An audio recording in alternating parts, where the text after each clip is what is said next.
Brad Williams, Excel Prime, just another pivot table review. What we're going to do is we're just going to add up. Oh, let's say we have some white shirts over here. We have a pivot table. Grab. We want to get white shirts for month 2 or month 3. Here we have this grand total.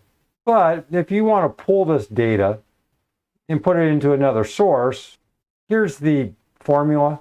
It may be a little bit different here. You're going to get pivot table white shirt, and this is the default, N4. It just defaults to N4, month 3, months, and then 3 would be March.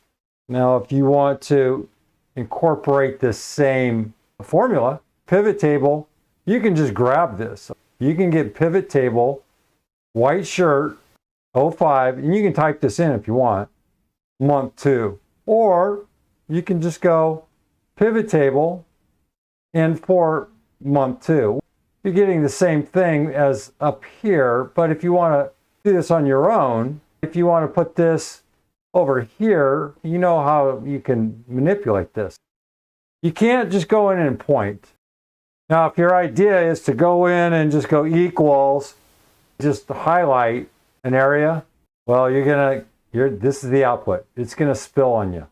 Probably not what you want. If you're going to go this route, make sure your headings are correct. Here, I pointed to 05. 05 to get this month, February. So I got white shirts 05. 05. 05. And I got this right here, 1085 for February, in order to get this thing to work. You can mess around with this, read this.